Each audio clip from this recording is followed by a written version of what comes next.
Welcome. This is the November monthly webinar from Principal Wealth. I'm Julina Ogilvie, partner and wealth advisor, joined by our founder and CEO, Bob Paolucci. Bob, welcome back. Good morning. Morning. Well, this title for the monthly webinar is called Gimme Shelter, which is the song from the Rolling Stones back in the 60s. Right, Bob? Mhm. That's right. It is alluding to the fact that violence, war, disaster are always outside our door, and we are always living in chaos. Or one step away from One chaos. step away from chaos. As the great Keith Richards once said, Yeah. it's the song is about the storm that's always threatening to break. And this is the title you chose this month. Absolutely. Okay. So we would love to hear what you're alluding to. You're about to. Okay. So I guess to do that, we are going to follow the cadence that we have where we're going to talk about the markets, we're going to follow it up with the economy and policy, and then end with everything else. And I think to kick it off, we want to kind of give a visual of the S&P returns and the positive growth that we have seen as of late. Absolutely. So I know it doesn't feel like this, but the market has been positive for 6 months in a row. This is through October, obviously. We're in November. It is the 7th. It's about 10 a.m. And we thought back in September, because seasonally September, we enter this period of volatility, right? September is usually not the best month. It's a transition month. Sometimes the volatility created in September finds its way into October, Mhm. and occasionally it finds its way into November. Well, we didn't have enough of it in September. We didn't have enough of it in October.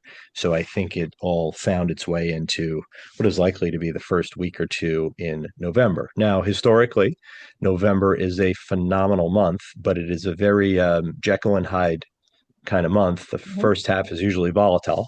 If you want to sort of spotlight where the volatility ends, usually, not always, but usually it's the first half of November. And the second half of November, you have a lot of positive momentum, which helps catapult December into being the best month of the year. We think the setup is ripe for that. And we are seeing some volatility in the first week of November. Markets are, on average 3 to 4% off of their all-time highs. I know it sounds like they're 30% off, but they're not. They're only 3 or 4% off. But yeah, how about the consistency of the market? uh, just powering through all the noise that we've had over the past 6 months. Yeah, and we'll talk about the seasonality in a moment, but I think it's also important to take a step back and look at diversification, not only this year, but over time. Yeah, the wonderful Callahan chart, as it's called, from the Callahan Group, which has since been hijacked by every asset manager on the planet. In this case, this is JP Morgan's. What we're showing you here is the lack of consistency, generally speaking, amongst the various asset classes. Just shows you that it's hard to pick the winning asset class all the time because it changes frequently. But there are some trends. There are two trends that we'll point out. We circled one, but we'll talk about this other one first. Number one, you see that large cap US securities, which is the greenish color, Mhm. tends to be in the top quarter almost all the time, Mhm. right? So high quality US large securities tends to be quite high up on the list every year. Market There's bias. Yep, there's something very consistent on the bottom that's happening. Cash and commodities. You've heard us talk about commodities as the riskiest returnless asset class ever in history. Seems to be the case when you stare at this chart. The other one that really doesn't provide much opportunity is cash. So you can see on the far right hand side, those are year to date returns for various indices. And at the bottom, you see that cash is, well, right there on the bottom. And Right. that will very likely continue to be there, keeping in mind that cash is very correlated to the Fed's short term interest rates. And with the Fed cutting rates, and planning to cut by more, that cash yield is going to continue to go down. Yeah. And stay tuned on that cash conversation. We're going to address that later on in the presentation. Mhm. But let's also talk about the setup. There is a lot of things to talk about. Yeah. So again, going with the title "Give Me Shelter," again, we're always just one step away from chaos. We're not. I mean, that's what the media wants you to believe. That's what the newspapers thrive off of. That's what the news stations thrive off of, and it makes you feel that we're just one step away from chaos. One radio knob turn away, and things can just collapse. It's never the case, but sometimes it feels that way. So to clean that up a little bit, or to push back on that, we have the current setup in the capital markets. This is very important to understand because you don't hear this often. The stock market's near or at all-time highs, and that will continue. We're in a bull market. We're entering a period of seasonal strength, and that's not winter. That is just the period in the capital markets between November and April. We'll show you that in a minute. Foreign investors are big buyers of U.S. assets. I know everyone is thinking otherwise, but we'll prove it to you. Corporate sales are growing, profits are growing, buybacks are growing, dividends are growing. Cash levels, dry powder is near an all-time high. Capex, business spending, is growing. Monetary policy is easing. The Fed's cutting rates. We have less regulation, so deregulation. We have productivity rising, right? So actually putting the AI complex to work is creating a lot of efficiency. Inflation is near its target, and it's going to get even closer to its target over the next 3 to 6 months. We have just about full employment, right? A mid-fours unemployment level is really full employment, but the Fed is getting sensitive to it because relative to the past 7 or 8 years, the unemployment level has ticked up a little bit. I think closer to normal. I think the lower levels were abnormal. But hey, this is the Fed's mandate. They're going to cut rates off of it. So be it. Low levels of consumer debt, and I know you're hearing things about high levels, but it's relative to net worth and liquidity and income. It's a very low level, and we'll back it up with charts. And then there's this hidden fiscal stimulus coming in Q1. How did that happen? Unintentionally. So in the big beautiful bill, whenever there's a tax law change, employers, small and big business, they are told to update employee tax withholdings through the W-4 withholdings. And you usually see that within a month or so of a bill being signed. This case, that was not pushed. Therefore, you have a scenario where most employees who get paychecks are overpaying their taxes. What does that mean? Well, that means come tax time, starting in February, all the way through April, you're going to see outsized positive tax refunds. And that's going to act as fiscal stimulus and a positive surprise for a lot of consumers, more so for those who actually need the money. Yeah. So more to come on that. There are so many reasons for optimism. It's amazing that the media chooses to overlook all of this. Yeah. And one of the things they're not overlooking is the fact that the markets are at these all-time highs, but they're creating concern from it and Yeah. anxiety. Yeah. I mean, we've been talking about this a lot because it's been happening a lot, but the number of all-time highs, what you see here is they happen in long, consistent bunches, right? And then they go away. Yeah. And then they happen again for a long period of time. Well, that's a bull market. When you have a bull market, you create all-time highs frequently. On average, about in a bull market, about 45 per year on average. Right. And we're approaching that right now. But that doesn't stop. It lasts for years and years. Yeah. So don't be afraid. We'll likely be making new all-time highs for quite some time. Yeah. I think that's an important fact. I think it's also important that we also need to understand the reality of the journey of this bull market, which is there are corrections that occur within bull markets. If you're going to go surfing, you better enjoy the waves.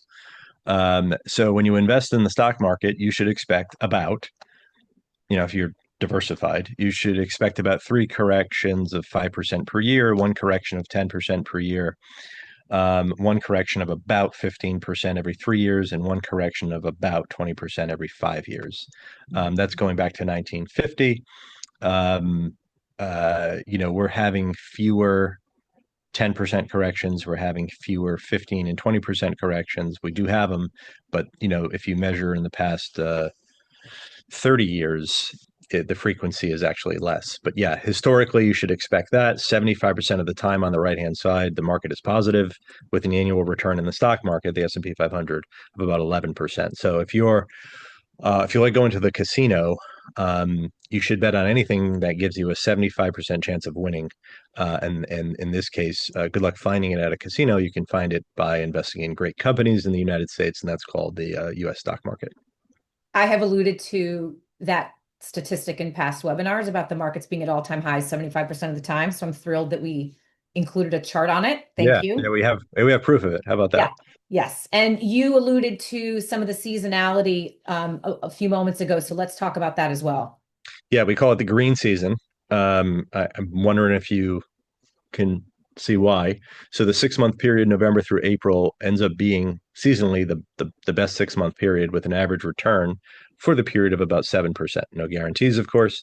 And it's higher 76% of the time.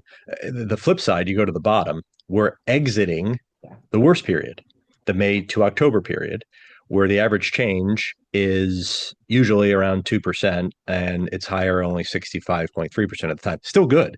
Mhm. But we are certainly entering the green season, and no reason to think that it won't be as green it has been historically. And Bob, this data goes back 60 years about? Yeah. Yep. Okay. And we talked earlier about a lot of indicators rising. So let's start with sales and earnings. Yeah. So a great chart of revenues, net earnings, and profit margins. And if you look on the right hand side, everything is at an all time high and rising. That's good corporate strength right there. That's not bubble territory. I can tell you that much. Right. And if we zoom in on earnings just a little bit more, there is an interesting dynamic that we find here. Yeah, one of these secret things that actually pushes the market higher is the outlook that companies give, right? So on when you have these earnings calls that CEOs and CFOs do for shareholders and investors, they talk about their earnings and they guide for the future quarter and year, right? Yeah. And keeping in mind, these people are compensated to beat expectations. Oftentimes, they're compensated with company stock, and you want the company stock to do well. So, lying is not an option because your company will go out of business. That's called fraud. Um, so, it's in the best interest of these CEOs and CFOs to guide cautiously, Mhm. to guide in a way where you jump over the bar in the future. So, what you're seeing here is almost always actual earnings come in better than expected.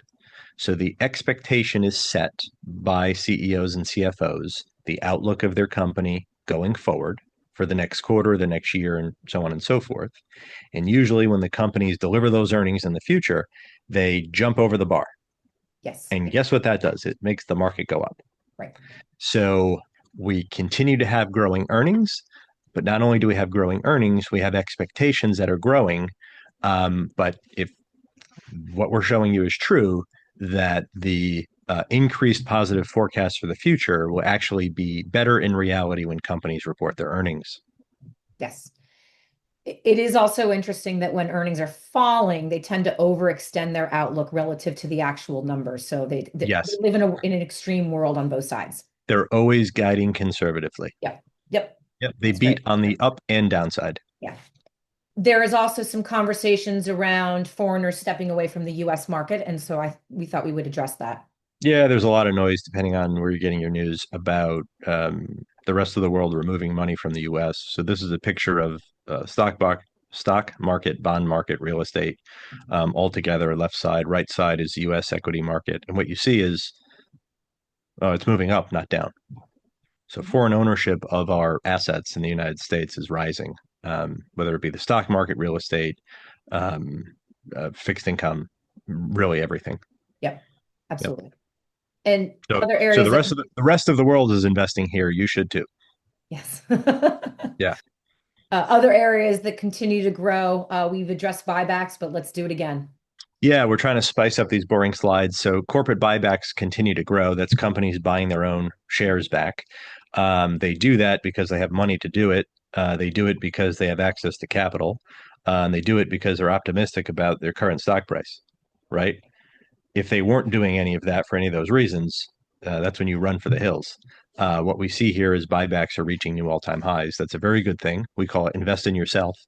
That's how you incrementally move forward over time. The next one, more evidence of good things, is reward your believers. So companies are continuing to pay out more dividends to their shareholders, the supporters of their companies. And that's another very positive trend. We think, again, when you see the opposite scenario happen, we definitely will be in a different situation, but the future is bright here. Yeah, absolutely. We started this webinar with the comment on asset allocation and the fact that cash historically lives at the bottom of all asset classes, and yet it is at an all-time high, over 7 trillion. Yeah. Trillion. Talk about poor timing. Yeah, there's tons of liquidity in the system, tons of cash. You'll start to see this roll over in the coming years. Part of it is due to the Fed cutting rates. So the yield on cash, the return on cash is going to be less appealing. Number one. Number two, companies will continue to spend money on themselves. And in more so under this tax bill that we have, they're incentivized to put the money to work into business building activities and creation of stuff and infrastructure and buildings and industrial equipment, so on and so forth. So you'll see some of that cash come off the sidelines, but it's going to create economic activity. You'll see a lot of this money over time come off the sidelines and go back into the bond market and the stock market. So there's support going forward for asset prices. So a lot of good will come when that line starts to arc down. Yeah. And you and I have been around long enough to talk about the cash coming off the sidelines coming out of the pandemic. Yeah, This is 2 trillion more than the pandemic. And we also yeah, talked about it back in the financial crisis. And this is 3 trillion more than the financial crisis, it's amazing. which is Yeah, amazing. So, and we've yeah, already talked about reasons for optimism, but let's give one other, which is CapEx. yeah. Capex. So companies spending money, right? So capital expenditures, it's money that a company uses to acquire, upgrade, maintain its long-term physical assets like buildings, machinery, technology, all that stuff. We're really spotlighting because it's like in the news, the AI spending. So the companies that are in the sort of AI universe are all spending money on one another because they have to. Because without each other, there is no AI. There's the power play, there's everything related to artificial intelligence is thriving, and a lot of that has to do with money being spent, not just opinion. Mhm. Just it's not just a rosy outlook; it's actual money being spent because want to and have to, and that's a very good thing. So when you see lots of capex, um, there's a lot of positive activity out there. Mhm. Yes. Yeah. When there is no capex and inflated prices, that is not a good scenario. Mhm. The opposite is true right now. Okay. Yeah. And with a lot of uncertainty that we've seen in the markets this year, we always get the question, what do you think of gold? Yeah. So, historically, we're a fan of a small allocation to gold. Small. We usually bury it inside of a blended fund for a Mhm. client. Sometimes we have it outright, but it's never a major holding. Because there are times where it can be heavily manipulated, especially if there's geopolitical stuff happening, currency wars, tariffs, hint, hint, all sorts of stuff. But what we want to show here is the global tonnage hasn't really changed, right? So if there was a ton of change in the asset class, something's going on. There's not a significant change in the asset class. Um, Yet gold is up 56.6%, right? So someone is betting on it. I Sounds wouldn't even say speculative. I wouldn't even say owning it. Someone's betting on it. And we'll show you the next chart. Mhm.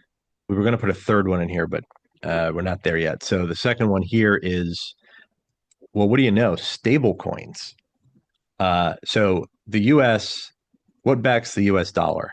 The taxing power of the US government, the credit, the full faith and credit of the US government, and the backing of our world's largest economy, capital market system, free markets, trust and respect with the leaders of the free world, the guarantee of our dollar, all that fun stuff, right?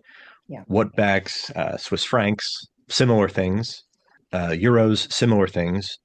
but all these countries have big allocations to gold, the original form of currency, right? Mm. So as cryptocurrency starts to become something, stablecoins, the we'll call it the money markets of cryptocurrency, Hmm. they need to back their currency with something. Treasuries, US dollars, and gold. So you're seeing these stable coins allocate some money to gold just to have it. But there's also speculation going on beneath the scenes.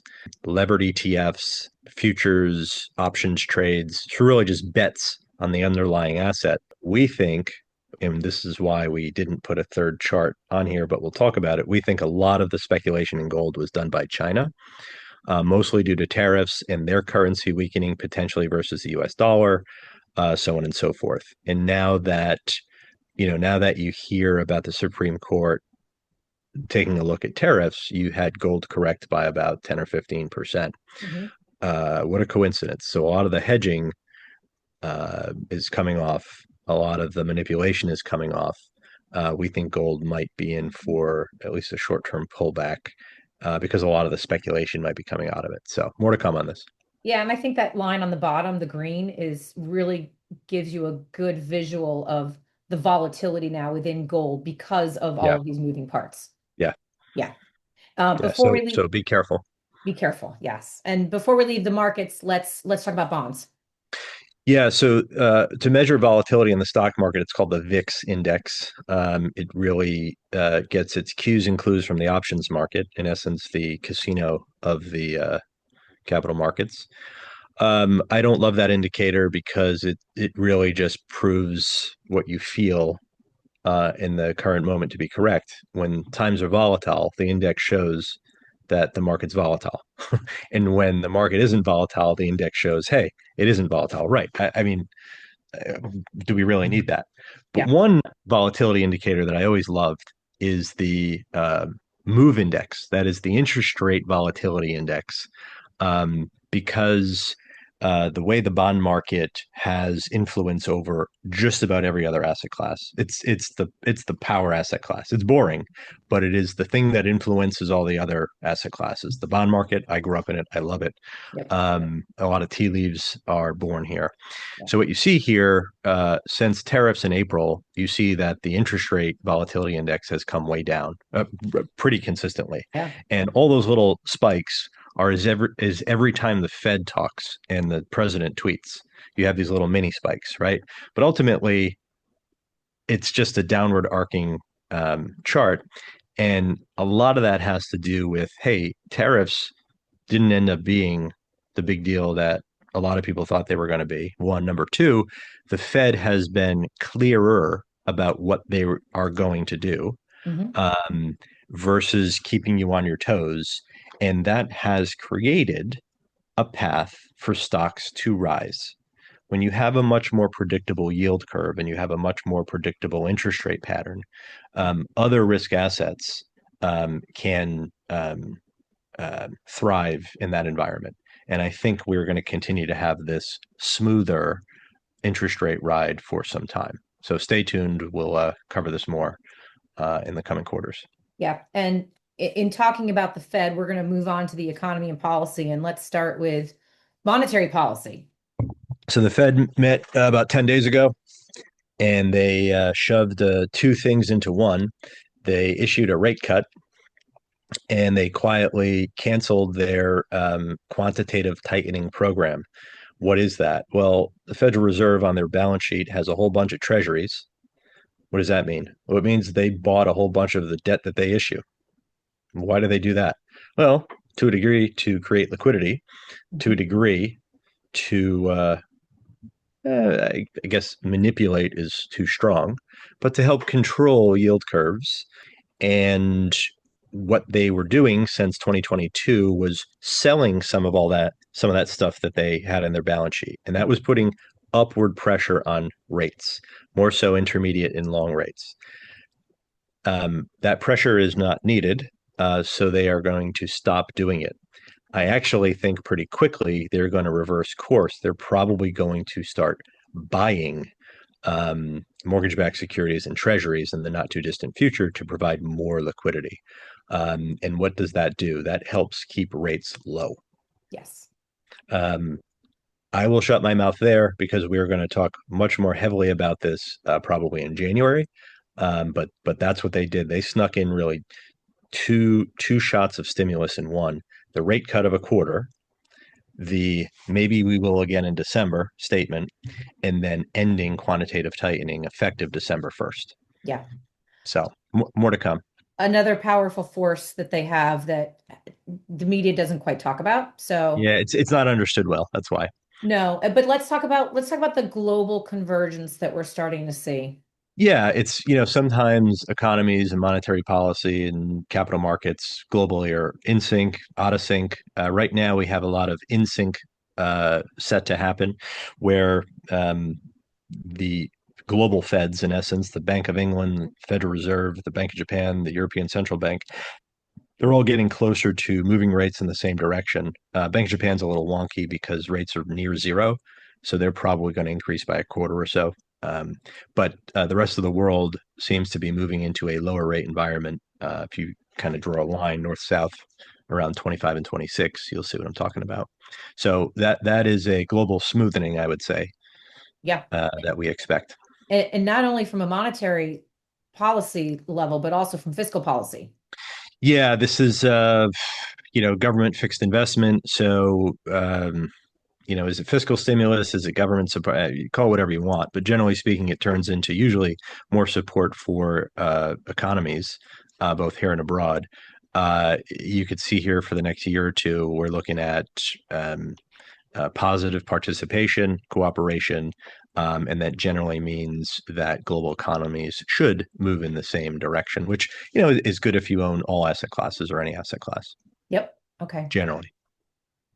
Give me shelter. Gimme shelter. One of the other reasons why we titled this Gimme Shelter. So inflation, right? If you measure the housing market live, we've talked about this a lot. Prices have gone down. So the shelter index, when measured live, has a reading of negative 0.8%. But Yes. remember, in the inflation calculation, the way they measure it is on an 18-month delay.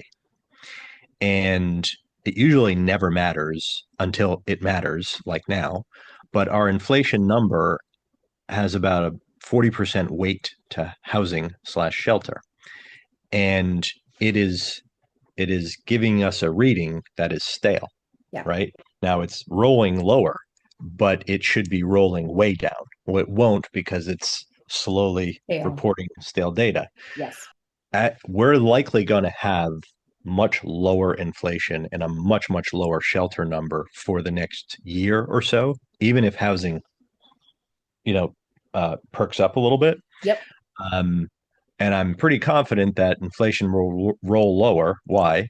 Because the monthly numbers that are going to roll off at every new inflation report, the ones that are going to roll off are pretty hot, and the ones that are going to roll on should be cooler than the ones rolling off. And what does that mean? That means the headline number that they quote on TV or in the paper is going to be a lower number. The November, December, and January monthly numbers are the highest for the past year. We're And about to continue have to a trend. 3 to 5 month period Yep. where hotter numbers are going to roll off, Yeah. lower numbers are going to roll on, and that Yep. inflation number should come down. Okay. And the Fed knows this, which is why they're you know perking up a little bit to these rate cuts. Yeah. Okay. Yeah, it's not what they're for an entity that is so backward looking, data dependent. They seem to be a little forward looking on some of this stuff Yeah. And all of a sudden. and as we look at housing, let's take a look from a listings perspective. Yeah. Well, median days on the market rising, Mhm. right? So homes are for sale longer, top chart, bottom chart, at a lower price. So the share of homes sold above final listing price is coming way down from 2021, Mhm. where about half the homes were selling above list. Now it's only about a quarter, and that is rolling lower daily. Yeah. Yeah. So it's a very different real estate market. Again, mostly driven by high mortgage rates. Yes. Lower prices will help because it really comes down to getting to a monthly payment. So lower prices and lower mortgage rates help us get into the green zone. We're not quite there yet. Okay, great. So, And we are clearly hyper focused on tariffs, so let's talk about so, that. so, so the Supreme Court is looking at tariffs. Widely expected. So here we are. They're looking at it. They're asking a few questions, but they will not share their opinion. And don't think that they will anytime soon. It's going to take about 3 or 4 months. Historically, when they take on something like this, they ask a bunch of questions. You'll hear some blurbs come out. Don't be fooled. They won't weigh in officially probably until February. I'd be shocked if it's any sooner. We actually think it's somewhere between mid to late February where we could have a decision. What do we think they'll say? Well, we think that this Supreme Court is very constitution focused. And uh, Julina, between you and I, we cannot find anything relating to tariffs in the Constitution. So therefore, it sounds like it's unconstitutional. What does that mean? Well, they take all of it and they send it back to the group that rules on tariffs, which is Congress. And I think Congress will take the right side of the chart, inconsistency of who pays what and why, and Right. they will probably just hopefully make it more consistent, and we'll be done with it. So more to come on that. And again, we'll probably be talking about that in February, March. I think the right-hand side in listing some of the top countries gives a lot of clarity as to how confusing this has become. Yeah. So let's also address tariffs, especially as it pertains to Canada and China. Yeah, so there's an apology tour. Canada apologized to Trump over the anti-tariff ad, and then you had a U.S.-China deal, a temporary deal. So you had a 1 year deal that Hmm. covered a whole bunch of stuff. We're 10% friendlier now with China than we were a month ago, and it looks like we will be for the next year until we come up with some bigger deal, which I think we will. Both sides want a deal. It's just a big undertaking, so more time is needed. But until then, we at least have this micro deal for the next year, which provided some calm to some of the areas of the market. Okay. Yeah. Yeah. And we are also now in the longest government shutdown. The government shut down, but we're not, Julina. Mhm. We're working. All right. So we now have the longest shutdown. I thought it was going to be a week because it was nonsense. But guess what? It ends up being 5 weeks and counting. Yeah. Uh, the market, the betting market, poly market, is all bets are on the shutdown ending in the middle of November. And I would agree with that. And I agree with that because, next chart, because it's political pressure. It's not policy debate. It's just pressure. Hmm. They end suddenly when political or economic costs outweigh the perceived benefits for one side. Yeah. So right now, the blame is evenly split. Um, there's limited voter pain so far. 70% of government employees are still working. The call your congressman and woman, that hasn't been happening a lot. Usually, if there's a ton of phone calls, if there's a ton of Google searches, and there's a lot of people in government not working, that's a lot of pressure. Hmm. You mix that with travel disruption, air traffic controllers not getting paid and not working, military not getting paid and not working. And in this case, most of the military is getting paid, but most of the air traffic controllers aren't getting paid. Hmm. That's where the pressure is going to come in. And it's also, we're entering peak travel season.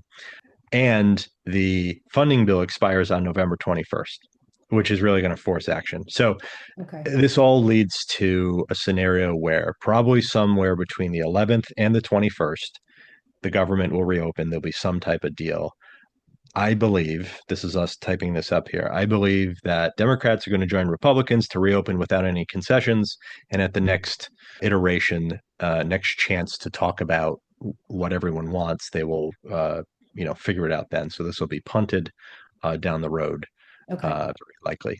I do think that I think Democrats took a risk with the elections, key elections, New Jersey, Virginia.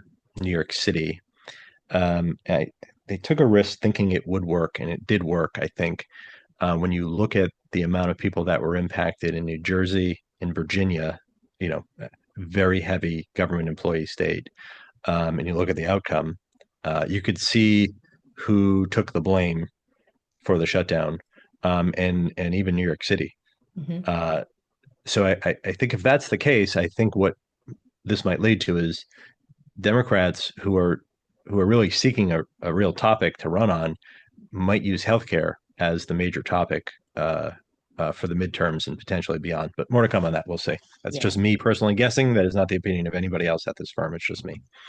And here are the charts that back up a lot of the nonsense that we just talked about. Um, who's to blame? Who's employed? Google search, all that stuff. Um, uh, Review it at your leisure. But this is the backup. Okay. And there's also a lot of conversation around employment and the fact that it's near full employment. Yeah, I mean, it feels like we're at full employment, right, Julina? I mean, I think the past handful of years when we had the unemployment level in the high threes, too many people were employed. So full employment is, usually somewhere between 4% and 4.5%. That's really where we are right now. But it's creeping slowly out of that zone, Yeah, and that is something that the Fed is paying attention to, and they're very sensitive to it, and that'll help keep them in the rate cutting zone. absolutely. So. Great. And moving on to everything else, I love the first slide that we chose in regards to sentiment because we talk all the time about how emotional investing is. And this is a study done by the University of Michigan. It's one of the oldest and I think more respected studies, if that's fair to say. Yes, for being a contrarian indicator. Yes. Yes. Whenever the mood is sour, whenever sentiment is sour, you invest money. Mm, So, a way to look at this chart is sour feelings, low sentiment is on the bottom, good feelings, positivity is on top. okay. And then what's measured here is the peaks on top 12 months forward give you X return. Usually it's not positive.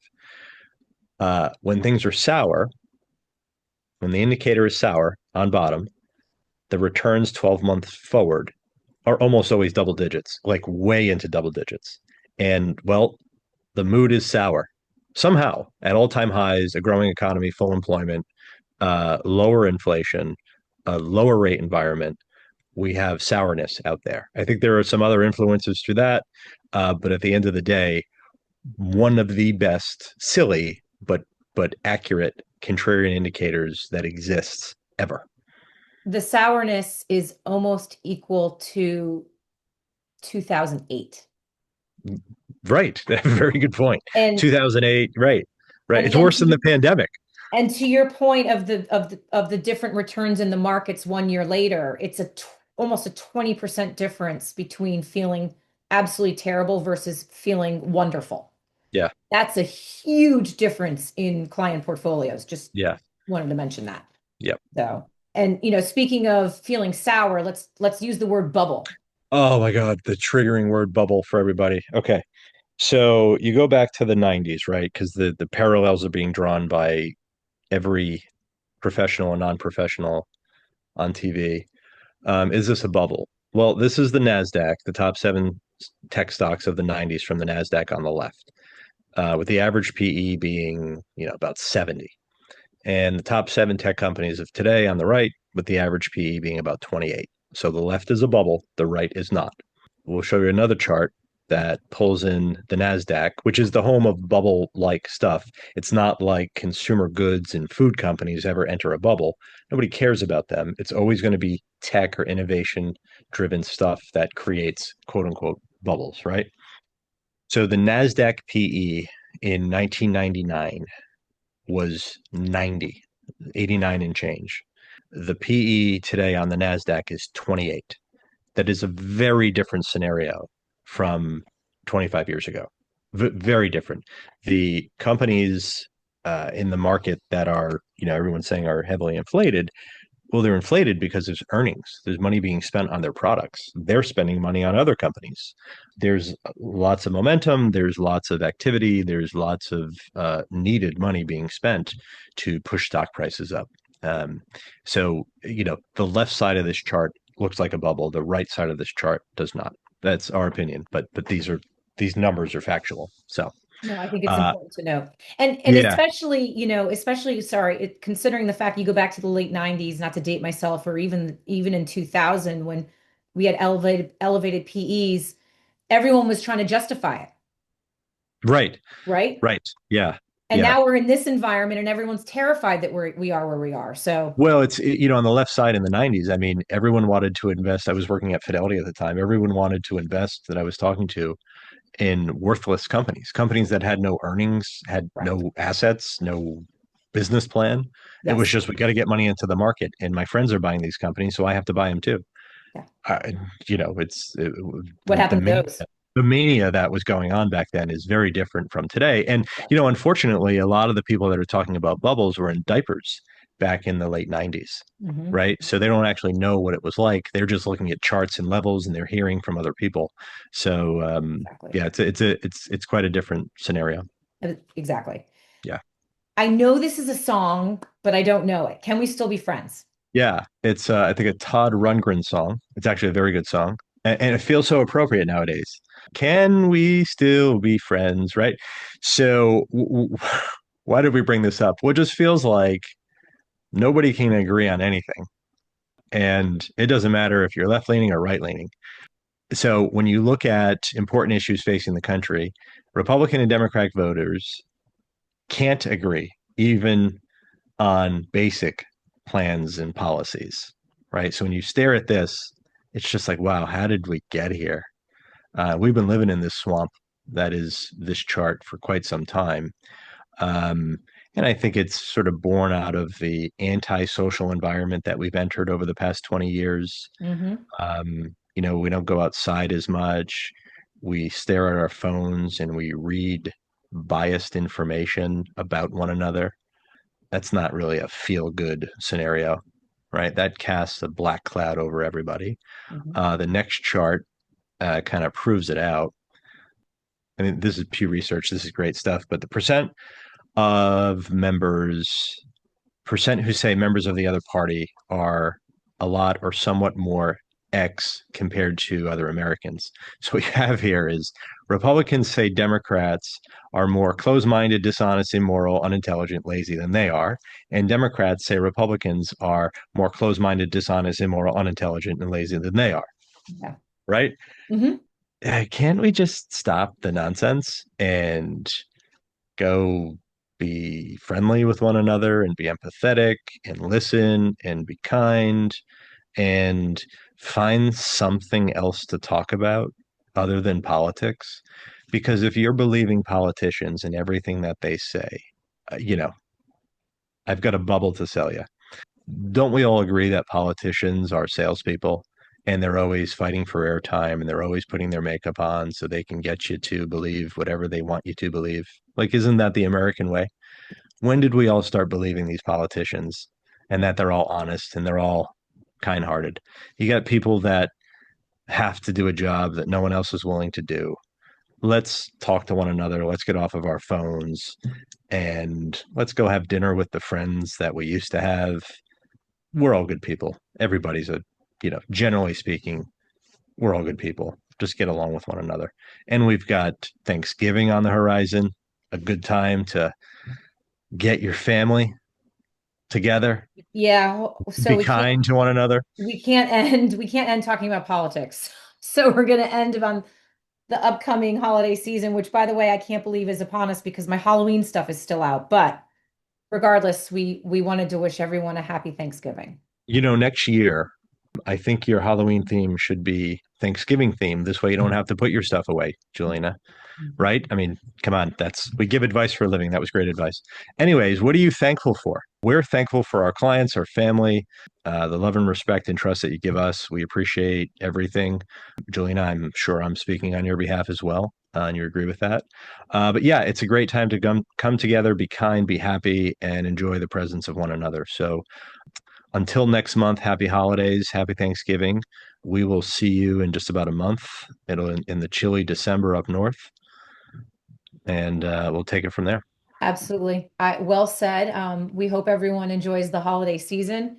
And certainly if you have any questions for any of us here at Principal Wealth, please reach out. We're here and we'll see you in December.